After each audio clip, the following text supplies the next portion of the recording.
Hello everyone, welcome to Study Point. Today we are going to continue class 10th chapter number 3 pair of linear equations in two variables. So today in this video we are going to continue exercise 3.1 and we are going to start question number 3. So this is question number 3. The cost of 2 kg of apples and 1 kg of grapes on a day was found to be 160 rupees. After a month, the cost of 4 kg of apples and 2 kg of grapes is rupees 300. Represent the situation algebraically and geometrically. इसका मतलब है कि एक situation दी हुई है आपको कि 2 kilo apples की एंड 1 kg ऑफ ग्रेप्स की एक दिन उन्होंने कॉस्ट नोट की जो थी 160 रुपीज़। एक महीने बाद उन्हीं दो चीज़ों की उन्होंने दोबारा कॉस्ट नोट की जहाँ पर उन्होंने 4 kg एप्पल लिए एंड 2 kg ग्रेप्स लिए तो उनकी कॉस्ट आई 300 रुपीज़। सो इन सिचुएशन को हमने अलजेब्रिकली एंड ज्योमेट्रिकली रिप्रेजेंट करना है। सो सोल्यूशन में हम सबसे पहले लिखेंगे let the cost of 1 kg of apples is equals to x rupees and 1 kg of grapes is equal to y rupees. So according to question करेंगे और equation के सिचुएशन के अकॉर्डिंग आपकी इक्वेशंस बनेगी 2x, पहले हम लेंगे 2x मतलब 2 kg एप्पल्स की कॉस्ट कितनी है।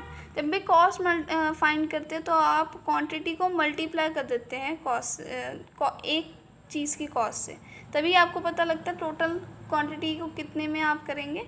जैसे आप मान लीजिए आपका एक पेन की कॉस्ट 5 रुपीज़ है और आपने 3 पेन्स परचेज़ किए तो टोटल कॉस्ट आपको कैसे पता लगेगी 3 पेन्स की 5 × 3 मल्टीप्लाई करेंगे तो कॉस्ट निकलेगी 15 रुपीज़। इसी तरह से हमने फाइंड करनी है 2 kg एप्पल्स की कॉस्ट। तो 1 kg एप्पल की कॉस्ट है x, तो 2 kg की कितनी होगी 2 × x। इसी तरह से plus y 1 kg of grapes is equals to 160। Plus इसलिए किया क्योंकि हमने टोटल कॉस्ट फाइंड करनी है एप्पल्स एंड ग्रेप्स की जो है 160 रुपीज़ हमें दी हुई है। सो ये हमारी इक्वेशन नंबर 1 आ गई। इसी तरह से हम इक्वेशन नंबर 2 बनाएंगे जो आएगी 4 × x plus 2 × y is equal to 300। So ये हमारी आ गई सेकेंड इक्वेशन। अब हम इनका ग्राफ प्लॉट करेंगे। सो ग्राफ के लिए हम इस तरह से टेबल्स बनाएंगे। अब हम इनमें वैल्यूज़ पुट करेंगे। अगर हम पहली वैल्यू x को मान लेते हैं 50 तो y की वैल्यू सॉल्व करके क्या आएगी 60। इसी तरह से अगर आप x की वैल्यू पुट कीजिए 40 तो y की वैल्यू आएगी 80। इसी तरह से हम सेकेंड इक्वेशन में भी वैल्यूज़ पुट करेंगे। अगर हम पहले y की वैल्यू पुट करते हैं 50 तो y की वैल्यू क्या आएगी, x की वैल्यू 50 पुट करते हैं तो y की value plus 2y is equal to 300। So ये कितना आ जाएगा 200 plus 2y is equal to 300। 2y 300 minus 200 हो जाएगा, y is equal to 100 upon 2 तो y की वैल्यू आ जाएगी 50। इस तरह से आपने इसे सॉल्व करके सॉल्यूशन फाइंड करना। ये वाला पार्ट आप शो करना चाहे तो कर सकते हैं और अगर आप रफ वर्क में भी रखना चाहे तो रफ वर्क में भी साइड पे शो कर दीजिए ये चीज़। इसी तरह से आप अगर x की वैल्यू पुट करते हैं 60 तो y की वैल्यू आएगी 30। सो इस तरह से आप कोई भी वैल्यू पुट कर सकते हैं 0, 1, 2, लेकिन यहाँ पर थोड़ा क्योंकि हमारे पास एक साइड पे कुछ बड़े नंबर्स दिए हुए हैं इसलिए हमने पुट करने टाइम भी थोड़े बड़े नंबर्स लिए हैं। सो अब हम इनका ग्राफ प्लॉट करेंगे। सो ये हमारा ग्राफ है। अब हम इसमें वैल्यूज़ पुट करेंगे। तो फर्स्ट वाला हमारा पॉइंट है 50, 60 मतलब x का 50 एंड y का 60। तो ये जाएगा यहाँ पर इस तरह से।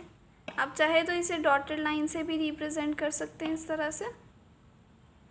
इसी तरह से सेकंड पॉइंट को भी प्लॉट करेंगे 40, 80। सो x का 40 एंड y का 80। सो ये वाला हमारा सेकंड पॉइंट है। सो इस तरह से हमारे पॉइंट्स को ज्वाइन करके हमने इक्वेशन का नाम भी लिख दिया। अब हम सेकंड इक्वेशन प्लॉट करेंगे।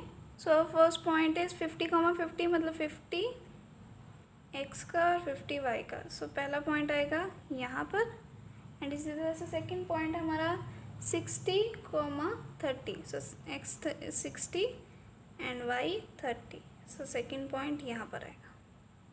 सो इस तरह से हमारी सेकेंड लाइन भी प्लॉट होगी and this is the graph. I hope this question is clear to you all. Thanks for watching this video.